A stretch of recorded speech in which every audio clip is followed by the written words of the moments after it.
Bom, então, olá pessoal, bom dia então a todos. A gente inicia então aí mais uma web aula, né? Segunda da UC de Tecnologia Mecânica. Talvez aí vocês tiveram problemas aí na outra aula, aí eu achei que ninguém tinha entrado, eu até deixei gravado, certo? Até dei uma explicada também lá na primeira superação, mas não se preocupe com relação a isso, tá bom, pessoal? Qualquer coisa a gente repassa aí. A gente tem um tempinho. Eu falei então sobre a UC, né, de Tecnologia Mecânica. Acho que ela é a mais extensa aí do nosso curso. Ela teve início aí no dia. Ela teve início, só a informação correta para vocês, dia 27 do 8 até o dia 18 do 11, certo? Ela tem três superações aí. Falei da primeira, depois eu falo de novo. E hoje eu vou para a segunda, que é falar da parte de tecnologia mecânica. A parte de materiais, né? Uma coisa aí que está inerente aí é o material, né? Que tudo que está à nossa volta é feito, né, para transformação de um material, né? Então, pode ser feito por um aço, um alumínio, um plástico, fibra de carbono, né? Enfim, todos os materiais aí, né? Até, por exemplo, próteses, né? A gente, próteses dentárias, dente feito de porcelana, enfim, né? Dentes, as próteses que com alguns metais também. E até também, por exemplo, próteses para substituir parte de osso, né? A reconstrução, por exemplo, de um osso, né? Aí utiliza ali algum material ali para poder substituir. Então, tudo à nossa volta tem a presença de um material, né? E como eles são feitos, né? Como eles são fabricados, qual o processo, né? Desde o seu início até o produto final, né? Isso a gente vai ver aí. Antes de iniciar, pessoal, passar um vídeo da indústria aí, logo em seguida a gente inicia.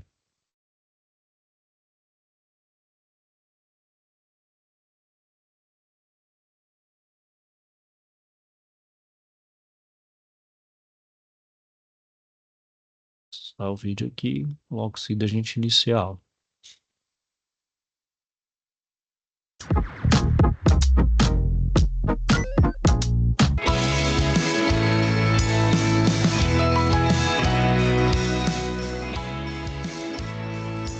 Nesse forno, o material é aquecido a 400 graus Celsius. Aí os operários transferem tudo para esse forno gigante. E as placas vão ficar lá por 5 dias secando. E chegou a hora de montar tudo. Ó, a placa negativa, ela vai ser envelopada aqui nesse plástico grosso, microporoso, para não entrar em contato com a placa positiva. Nessa máquina, as placas são ordenadas de forma alternada, uma positiva e uma negativa. A quantidade de placas dentro de um elemento vai determinar a quantidade de carga que esse elemento tem. Quanto mais plaquinhas dessas aqui, maior a corrente que a bateria vai estar gerando. Ou seja, mais amperes, mais elétrons vão ser capazes de passar.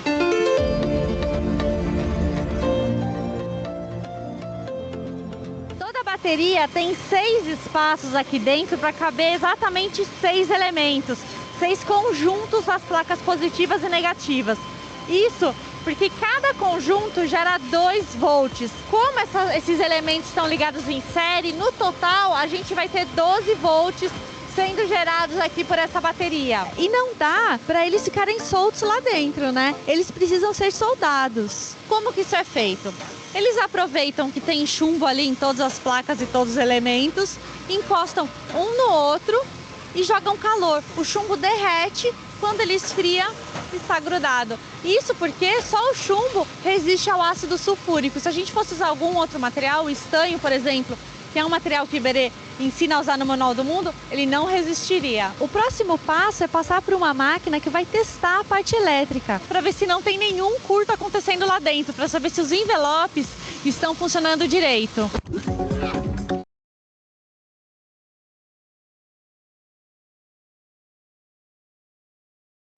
Então vamos lá, deixa eu compartilhar aí de novo. Então, como eu falei, né? A gente vai falar aí dos metais, né? Vocês verem também no vídeo aí, deram o exemplo de um metal, né? Ou de algum metal e alguns materiais. Por exemplo, o chumbo, né? Que tem a bateria, o plástico, né? Que reveste ali o envelope da bateria, alguns outros elementos. Então, tudo isso é um material para fazer os produtos aí do nosso dia a dia. Bom, então vamos iniciar, pessoal, pelo material aí, né, que os metais são mais abundantes, são os metais ferrosos, né? Vão ser as ligas, né, que contêm ferro, que vão variar, né, com características químicas que vão depender da quantidade de carbono, né, que está envolvido na sua estrutura molecular, podendo se transformar, então, aços carbono, aços liga, inoxidáveis e ferro fundido. E cada um, né, pessoal, tem uma característica aí, né, físico-química diferente, né, propriedades mecânicas diferentes, e cada um vai ter uma aplicação distinta, né? Então, aço carbono eu posso usar em aço estrutural, por exemplo, na estrutura de aços de alta resistência, por exemplo, para a estrutura do carro, né? Ah, aços liga para algum, por exemplo, para ferramentas, aço inoxidável para utilizar na indústria alimentícia e o ferro fundido, por exemplo, a gente utiliza em blocos de motores, né? Então, devido à sua resistência mecânica, eles têm diversos produtos, como aço, ferro fundido, ferro laminado, né? E na indústria, né, pessoal, está presente em todo tipo de máquina, né? Qualquer elemento ali dentro da minha indústria está presente ali o metal ferroso, né? Então, por que que ele tem esse nome, né? Porque ele tem presença de ferro, né? O elemento ferro. E ele está presente aí na sua maior composição, na maior parte da composição. E ele é o quarto mais abundante na natureza e o segundo mais abundante entre os metais, né? Então perde apenas aí no caso entre os metais para o alumínio, né? Bom, a Austrália, Brasil e China, né, são os maiores produtores de ferro do mundo, né? Sendo que eles exportam seu minério para diversos países. Nós mesmos exportamos minério para a China, né? A China é o nosso principal comprador aí do nosso minério. Aí o minério chega até a China e faz a transformação. A gente tem também siderurgia? Tem, mas infelizmente é menos do que, por exemplo, do que tem no processo siderúrgico chinês, né? Então, assim, a gente não consegue transformar tudo que a gente produz de minério de ferro. Então, parte a gente tem que exportar para poder transformar esse minério. Então, aí temos os principais compradores do nosso minério, sendo a China o nosso principal aí, né? Compra mais de 45% do nosso minério. Depois os outros países e depois esses aqui, né? Argentina, Alemanha, Oman, Itália, Holanda, Coreia do Sul e Japão, né? São os principais compradores do nosso minério. Bom, então, de minério, pessoal, no nosso Brasil, maior parte do minério de ferro está em Minas Gerais e no Pará, né? Então, não são os principais estados aí onde tem extração do minério de ferro. Na natureza, né? Então, os metais eles não estão como metais, né? Eles estão como minérios, né? Como óxidos, né? Então, na forma de rocha, né? Essa rocha é formada pela sedimentação dos minérios, a sedimentação ele é um processo de desgaste, né, dessas rochas provenientes da transformação do terreno ao longo de milhares, milhares de anos, né? E os principais minérios que a gente tem aí, né, que tem presença de ferro é a magnetite, a hematite e a limonite, né? São os três aí que a gente utiliza para retirar o ferro aí desses minérios, né? Bom, então para que o ferro seja separado, né, então eu preciso fazer processos físico-químicos, né? Um processo ali para, vamos dizer, purificar o material, chama de beneficiamento, né? Que é retirar ele ali da sua forma natural e colocar, por exemplo, nas mais diversas formas aí, seja lingotes, outras aí, não é o metal mesmo, propriamente dito. Então, para isso, eu vou aplicar energia externa, né? Uma vez que vão ser processos físicos, processos químicos que vão exigir grande quantidade de energia, né? Para separar, então, né, o óxido, né, a parte de oxigênio e deixar apenas o metal ali puro, né? Então, quanto mais puro o ferro estiver, né, ou seja, quanto menos presença de oxigênio, assim, menos impurezas que eu vou ter nesse ferro, maior vai então ser o beneficiamento. Porém, a quantidade de dinheiro investido é maior. Então, os processos, né, você vai exigir mais energia, os processos são mais refinados, por consequência, são processos mais caros, né, para a gente poder então beneficiar o ferro. Por exemplo, metais preciosos, por exemplo, o ouro e outros metais preciosos também passam pelo mesmo processo. Retira-se o minério na natureza e faz o processo de beneficiamento. Esse processo, então, é, emprega-se processos de alto, emprego de alta energia, energia também é custo, e também pelo próprio processo em si, né? Então, você vai purificar, por exemplo, esse metal precioso. Então, isso vai custar o dinheiro investido, né? Principalmente quando o metal mais precioso, né? Maior, então, vai ser o chamado retorno, né? Bom, então, pessoal, para fazer um planejamento de extração do minério, o que que eu preciso saber? Então, eu preciso saber do potencial, né, de uma determinada região para retirar, então, ali o meu minério. Só que também eu não posso sair, como diz, escavando aleatoriamente, né, sem um mínimo de estudo ali para saber potencial, para saber o nível de pureza, né? Talvez tenha uma considerável quantidade de minério naquela região, porém ela é muito impura, ou seja, para beneficiar minimamente ali vai custar muito dinheiro. Então tem que saber aí, eu tenho que tentar verificar todo esse potencial para quê? Que é investir em maquinário, pessoal, para abrir aquelas grandes áreas de mineração ali, é um custo muito grande, é um custo de mão de obra, de maquinário, né? Enfim, e que, por exemplo, você abre aqui todo aquele vão ali, aquela vala enorme, se do ponto de vista financeiro, mas praticamente você, o famoso pagar para trabalhar, né? Então, tem que ver o potencial e se vale a pena, então, fazer a extração, por exemplo, em determinada região, né? Porque, mais uma vez, a gente precisa de pessoas qualificadas, precisa de uma estrutura civil, né? E toda uma infraestrutura para fazer uma extração de minério. E isso não é barato, né? Tem que saber se é viável economicamente, né? Então, depois dessa confirmação, né, desse potencial, falar, não, sim, vale a pena, né? Beleza, vale a pena o investimento aqui, né? Pelo menos paga o maquinário ali e gera um pouco de lucro, né? Então, assim, a mineradora ela vai montar toda a estrutura física para extrair. Depender, a própria mineradora já pode ter o seu processo de beneficiamento junto, ou ela faz só a extração e transporta esse minério para uma outra área que vai fazer, então, esse beneficiamento do minério, né? Então, feito isso, ela vai então achar os pontos estratégicos para poder então fazer a extração inicial, né? Que é o explosivo para gerar ali as primeiras minas, né? Então, eu vou usar aquela explosão controlada, né? Então, onde eu vou dinamitar ali para poder extrair o minério no primeiro momento. Então, vai demolir nessas montanhas, vão chamar minas, vai transformar em pequenas rochas. Então, o primeiro processo de beneficiamento do meu minério, o processo básico, é triturar essas rochas maiores para rochas um pouquinho menores, né?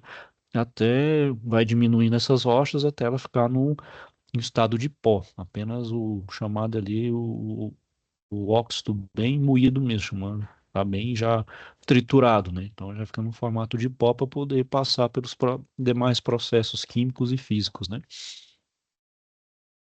Bom, então, eu triturei por exemplo, minério de ferro, mais precisamente, até um formato de pó, então eu levo ele para um forno, chama de alto forno. E o objetivo, então, é transformar esse material que está sólido em líquido, né? Ao fazer esse processo, então, de transformação aí com temperatura, né? Fazer a fundição desse meu material, eu separo então o ferro, né? Então eu retiro o óxido. Então o óxido é presença de oxigênio, então é FeO. Então é o processo de retirar o oxigênio e deixar apenas o meu metal, no caso aí específico o ferro, separado. E essa temperatura, né, para o ferro aí pode atingir valores superiores a 1.200 graus Celsius. Então, a partir dessa separação, eu formo três partes do meu minério.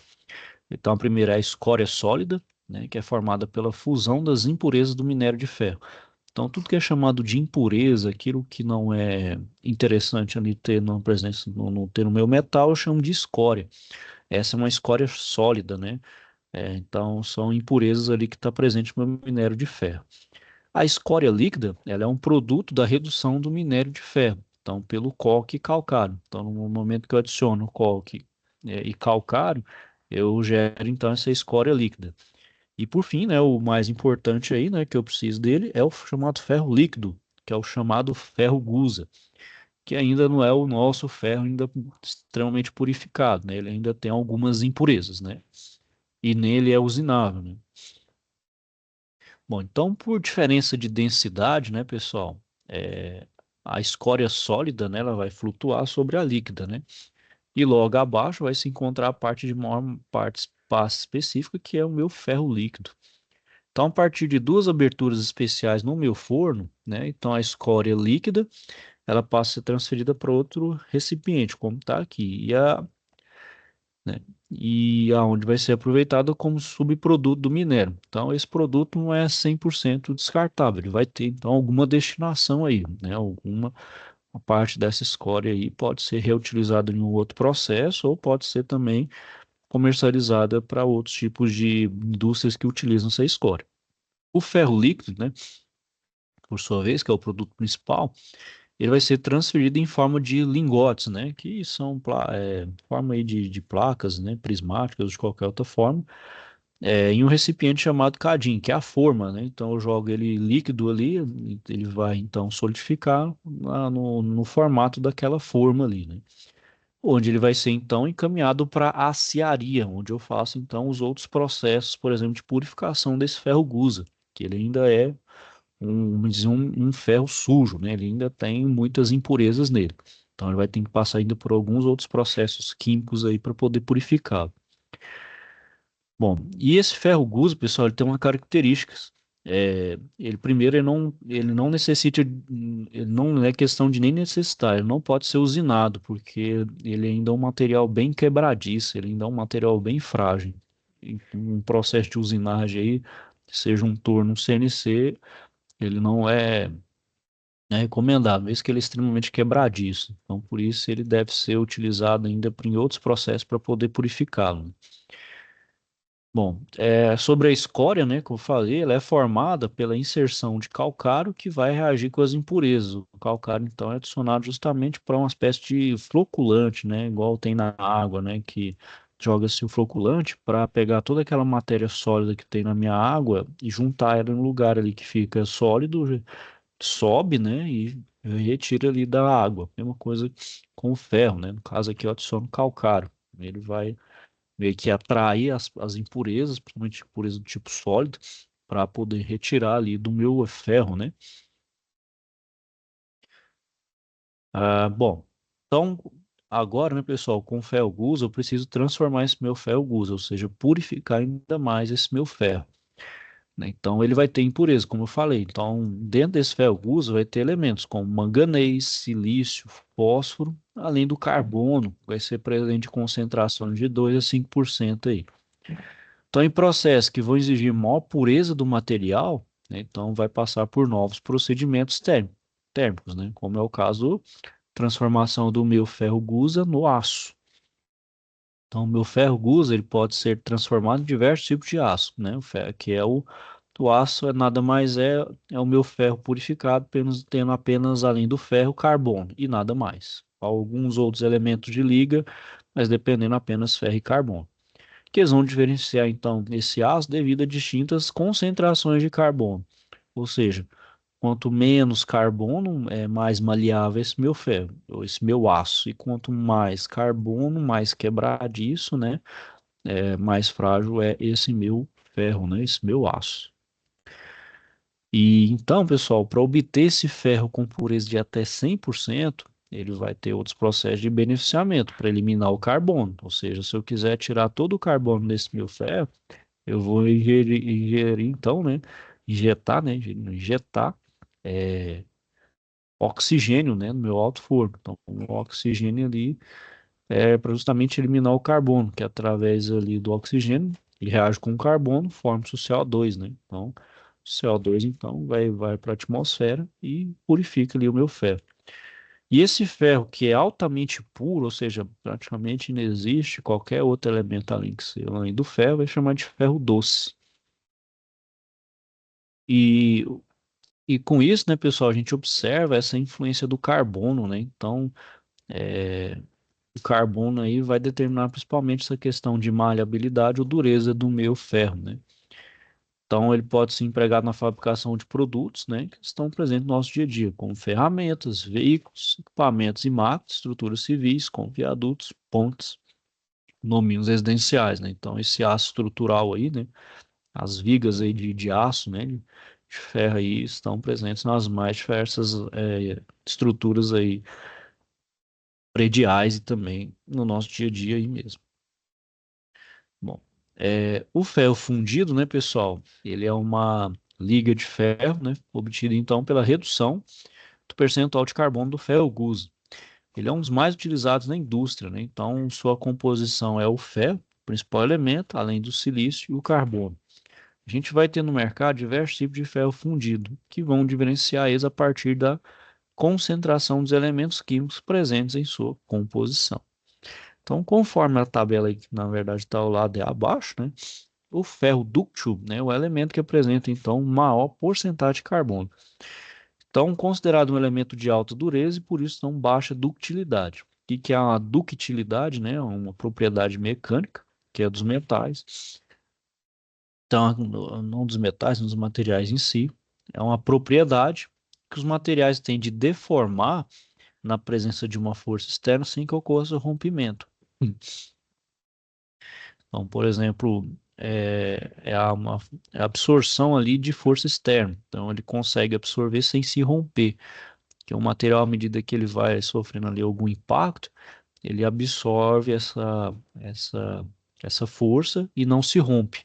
Óbvio, né? O material ele não é infinito ali desse ponto de vista de absorção, né? À medida que você vai tendo muitas batidas, rompe, né? Até que o meu metal se rompe, né? Ele vai se romper aí o meu material. Então, uma hora vai se romper. Então, ele pode, então, quanto melhor essa capacidade chama de dúctil e quanto menor chama de frágil. Então, essa é a diferença do dúctil para o frágil. O dúctil, então, ele tem maior capacidade ali de absorver impacto e o frágil não, né? O frágil ele absorve menos. Então, o ferro dúctil ele é facilmente quebrado na presença de uma força externa. Apesar de ter esse nome de dúctil, né, entre os ferros fundidos, ele é o mais maleável. Então, todo ferro fundido, pessoal, ele tem uma considerável quantidade de carbono. E os ferros fundidos ele tem uma característica também. Eles aguentam altas taxas de compressão. Cargas de compressão, eles aguentam bem. Eles são bons nisso. Por exemplo, muitos motores, né?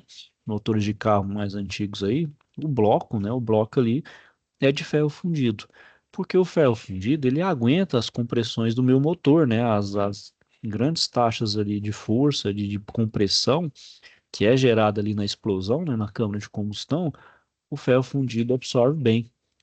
Então, assim, compressão ele aguenta bem. Porém, tração, na hora que eu vou tracionar um ferro fundido, ele não tem essa capacidade. Então, ele é bem frágil nessa questão de tração. Não é que eu traciono qualquer material aí com ferro fundido, ele vai se romper facilmente. Então, ao contrário aí da tração, na compressão ele aguenta bem. Porém, na tração não. Por isso que se empregou muito ferro fundido na fabricação dos motores, né? Hoje, os ferros fundidos, né, nos motores estão sendo substituídos pelos blocos de alumínio. Que você sabe que o alumínio aí, depois a gente vai ver, tem uma grande capacidade aí de resistência, né? E a questão, principalmente com ferro fundido, peso. O alumínio é muito mais leve, né? Ele é muito menos denso do que o ferro fundido, ou seja, é muito mais leve, né? Ou seja, implica em menor quantidade de peso, né? Então, os motores antes eram bem mais pesados porque o ferro fundido era pesado. Hoje, um motor é bem leve. Você consegue carregar um motor aí na mão facilmente, né? Frente que antigamente, se pegasse o mesmo motorzinho 1.0 de antes, ferro fundido é muito mais pesado. Hoje, o motorzinho a gente consegue levar tranquilamente, carregar ele tranquilamente. Então aí, pessoal, a gente tem os 5 tipos de ferro fundido. A gente tem o cinzento, o grafítico compactado, o dúctil, o branco e o maleável, né? O cinzento, o grafítico e o dúctil com até 4% de carbono, o branco com 3,6% e o maleável com 2,9%. Tá vendo que o ferro fundido maleável ele já tem menos carbono, ou seja, ele já é mais dúctil do que os outros, devido a menos presença de carbono. Então, o carbono dá essa relação também. Então, quanto mais carbono eu injeto no meu ferro ali, mais ele fica mais frágil, né? E menos dúctil. E eles também vão ter também elementos como silício, manganês, fósforo e enxofre. Bom, como eu falei aí, né, o maleável, né, o ferro fundido maleável, ele tem menos carbono, então ele é facilmente também moldável. Então ele fica mais fácil de moldar e a resistência dele é melhor. E esses materiais, e esses outros tipos de componentes, né, como silício, manganês, potássio e enxofre, também vão influenciar na característica final do meu material, né? E que cada um desses elementos ele vai ter suas especificidades, né? Então, por exemplo, aí, em ferramentas, né, utiliza-se então lá o cromo e o vanádio, né? O vanádio ali é um material que é de alta resistência, né? E ferramenta, né? Como eu coloco muita força, né? Então precisa ter uma resistência. Então eu melhoro ali, por exemplo, a resistência da minha ferramenta. Então, ela aguenta mais tranco, né? Vamos dizer assim. Bom, então sobre o aço, né? O aço é uma liga de ferro-carbono. Então ela é produzida, né? Pela fusão da sucata, o meu refino do ferro gusa ou por redução direta do minério, né? Então vem dessas três fontes. Então a gente tem diferentes tipos de aço, né, sendo comercializados diretamente então, no Brasil e no mundo. E para diferenciar, né, essa ampla variedade aí, gama de aço, ele vai passar por tratamento térmico, e a principal característica é atingir as diferentes propriedades químicas, né? E a intensidade da temperatura aplicada e o tempo de exposição. Então são esses fatores que vão ser levados em consideração para determinar essas propriedades então mecânicas dos meus aços, que é a intensidade da temperatura e o tempo de exposição ao calor, né? Então, o tempo que essa temperatura ela é aplicada, né? A intensidade, né? Então, amplitude, né? O valor ali que vai ser aplicado de temperatura e o tempo também de exposição ao calor e também de resfriamento. Então, essas duas variáveis, temperatura e tempo, vai determinar muito aí das características dos meus aços. Então, por exemplo, quanto maior a temperatura e o tempo de exposição do ferro gusa no alto forno, né? Então, mais tempo ali eu vou ter para retirar o carbono desse ferro gusa, ou seja, mais maleável esse aço aí ele vai ficar, né?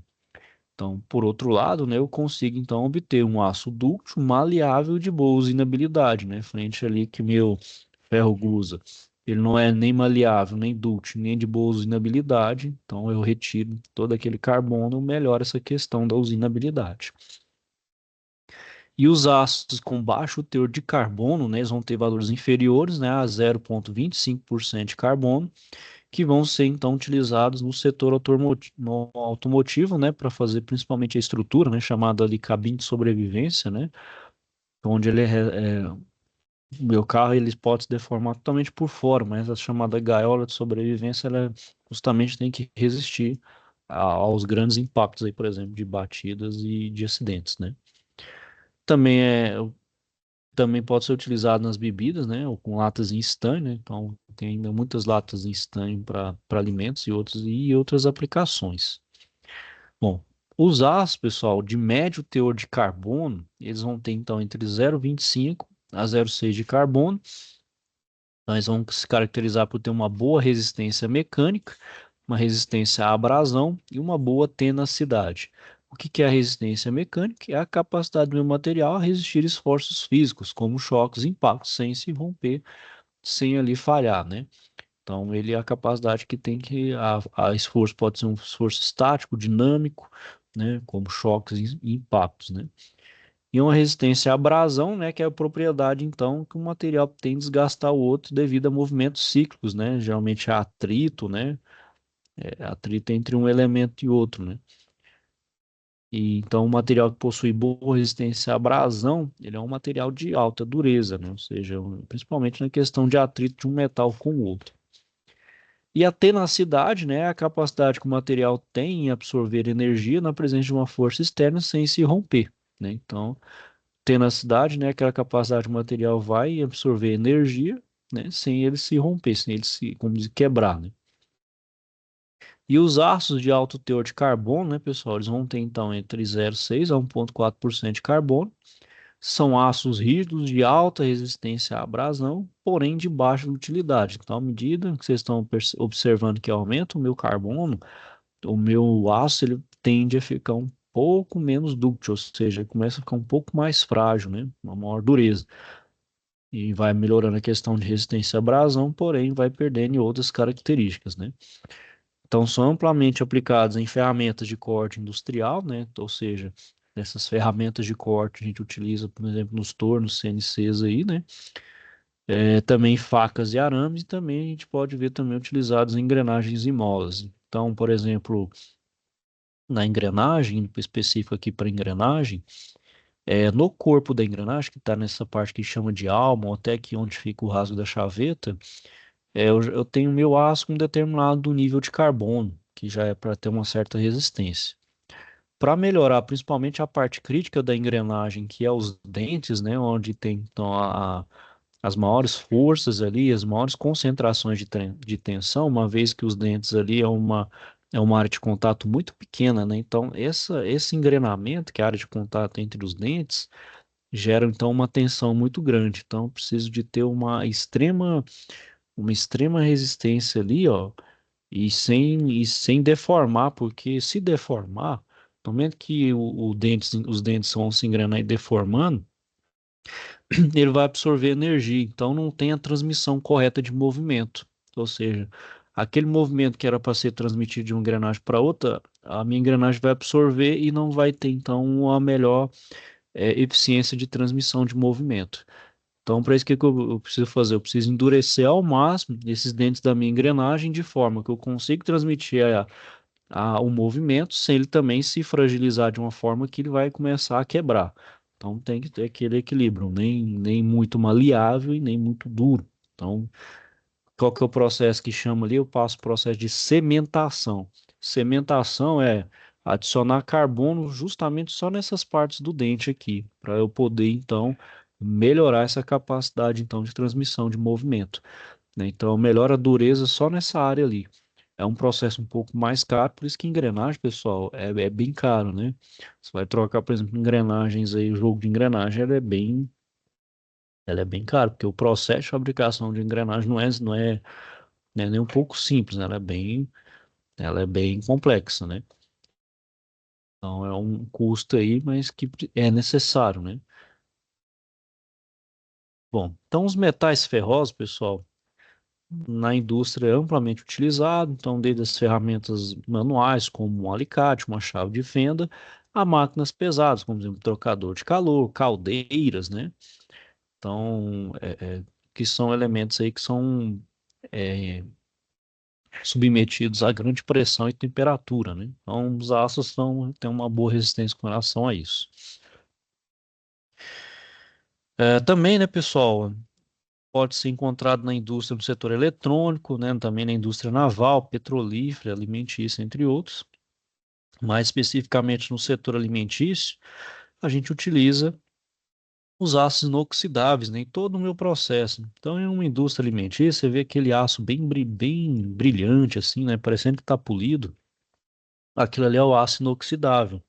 Por que que utiliza? É, porque na indústria alimentícia, né, pessoal, o alimento ali, ele tem que ser transportado. E não pode ser transportado de qualquer forma. Então, por exemplo, aquele metal, ele não pode ter nenhum tipo de oxidação, sinal de oxidação, riscado, né?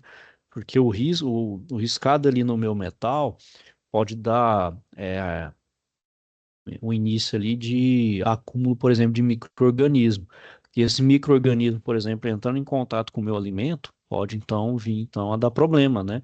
Problema aí até de saúde, né? A gente sabe aí, né? Que pode dar algum tipo de intoxicação até matar pessoas, né? Então, ali, isso tem que ser evitado a todo custo, né?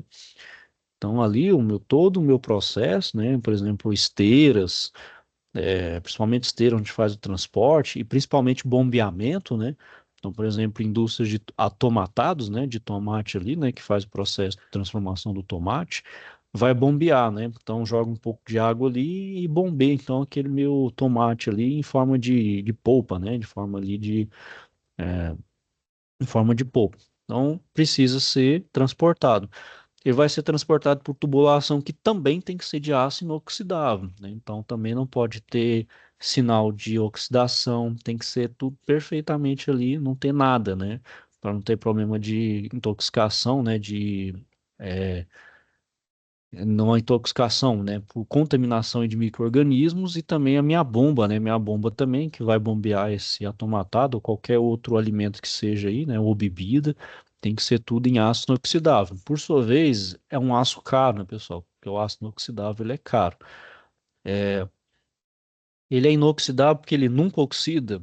Não necessariamente, pessoal. Às vezes numa certa periodicidade, eu preciso fazer um polimento, passar por um processo de polimento e também, dependendo, fazer a troca de toda ali a parte desse ácido, né, no momento que ele começar a apresentar algum indício de oxidação, né? Bom, então, né, pessoal, a gente tem essa bomba que também pode ser fabricada totalmente em ácido oxidável, né? Então, ele elimina, né, como falei, esse risco de contaminação, né, por alimento ou bebida com algum metal oxidado, né? Bom, dos impactos ambientais, né, pessoal, o, o ferro aí, né, ele é extraído na natureza na forma de minério.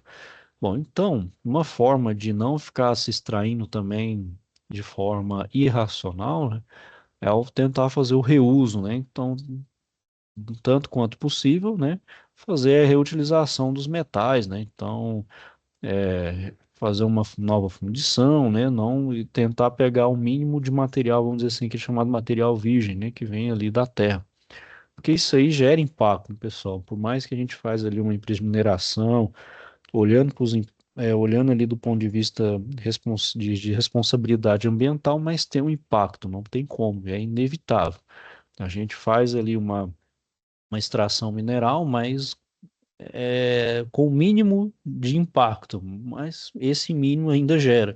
De qualquer forma, né, tem que ser evitado, né? Então, tentar fazer o chamado reuso, né? Bom, indo para os outros metais, né, pessoal, que é os não ferrosos, né? Então, eles não têm ferro na sua composição, aí a gente tem aí o cobre, o alumínio, né, os latões, né, cobre e níquel, níquel e ligas, o metal monel, o chumbo e o titânio, né? Bom, dentro desses metais a gente tem o cobre e o tungstênio, né, que são elementos que estão presentes na construção de muitas ferramentas, máquinas e equipamentos do setor industrial, tanto na parte química, metalúrgica e siderúrgica, né, na área petrolífera, alimentícia, e em várias outras, né? O cobre, por exemplo, aí, né? É muito utilizado em trocador de calor, né? Que o cobre, por características, ele é um bom, além de um bom condutor de eletricidade, né? Que é utilizado nos cabos, né? Ele também é um bom condutor de calor. Então, por isso que ele é utilizado aí, né? Por exemplo, nas indústrias por exemplo, ali de bebida, né? Por exemplo, bebida alcoólica, né? Como, por exemplo, principalmente os destilados, utiliza-se muito essa serpentina ali, a parte de cobre. Ele é um bom condutor de calor. Então, vão ser utilizados em aquecedores, refrigeração, né, ar-condicionado, usina de geração de energia, plantas químicas, petroquímicas, refinaria de petróleo, processamento de gás natural e tratamento de águas residuais, né? Bom, na figura, né, tem aí, né, pessoal, a gente tem a face estacionária de um selo mecânico, né? O selo mecânico, né, que é presente na bomba, né? Além de bombas, compressores e ventiladores industriais, ele é para vedar, né? Vedar, por exemplo, daquilo que eu estou bombeando, ele não entrar, né? Ele não vazar, né? Sair fora da bomba e nem entrar ali como contaminante dentro do funcionamento da minha bomba. Então ele veda ali a minha bomba, né? De forma que o meu fluido de trabalho não fuja ali da bomba, né? Então, aplica-se também a diversos segmentos industriais, né, como automobilística, né, química, alimentícia, petróleo, né, papel siderúrgico, entre outros, né. Geralmente esse selo, pessoal, por exemplo, ele pode ser feito em tungstênio, que é um material extremamente resistente, mas também pode ser feito em aço inox. Bom, sobre o alumínio, pessoal, a extração do alumínio na natureza, a gente vai ter em quatro etapas. A primeira é a extração da bauxita, né? Da mesma forma como é no minério de ferro, qualquer outro minério. faz um estudo ali do ambiente, né, do meu potencial ali de extração e faz então, né, determinou ali, começa a extração. Então a bauxita, né, vai ser esse minério oriundo de decomposição de rochas alcalinas, que vai formar então esse composto de argila, né? Então a bauxita, a partir desse minério, né, que vai obter o alumínio. Então eu vou remover, né, esse minério, né, a bauxita, para fazer então a obtenção do próximo passo, que é a alumina hidratada, né? Então extrair, né, então eu vou injetar ali então soda cáustica, onde vai ser gerado uma pasta. Essa pasta então ela vai ser aquecida e eu vou então adicionar uma nova quantidade de soda cáustica para desfazer ainda mais o minério num líquido pastoso e eliminar então sílica que tem presente no meu minério.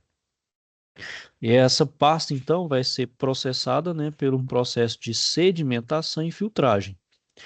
Por esse processo, depois, então, eu vou obter o alumínio, né? Então, essa alumina hidratada, ela vai ser encaminhada a um forno eletrolítico para um banho químico à base de fluoretos. Então, no momento que a corrente elétrica passa, o oxigênio, que vai estar fortemente ligado ao alumínio, ele vai ser separado, né, eliminado, onde fica, então, apenas o meu alumínio.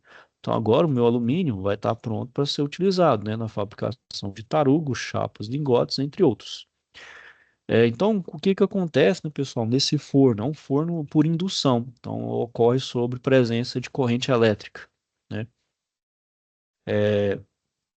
Nessa eletrólise, que é chamada eletrólise ígnea, né? Então, a substância iônica está no estado líquido, né? Ela está no estado líquido e sem presença de água, né? Então, a gente tem um processo aí, né, pessoal, de eletrólise, onde usam um recipiente que é chamado de cuba ou célula eletrolítica, onde são adaptados dois eletrodos por onde vão passar a corrente elétrica.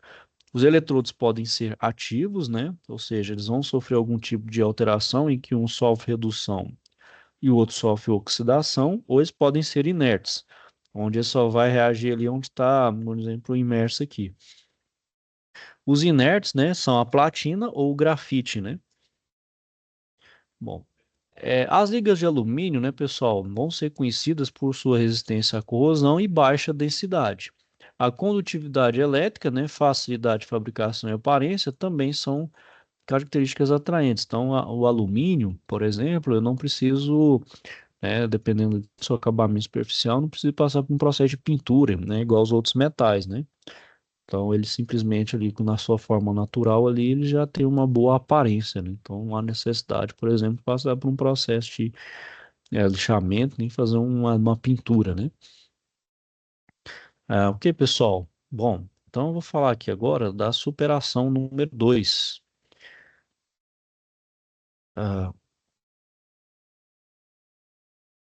Então, o que que vocês vão fazer aqui, ó? Vocês vão ler aí. Então, vocês vão escrever aí, pessoal. Vocês vão responder esses questionamentos, informar então quais são as vantagens e desvantagens entre os metais ferrosos e não ferrosos.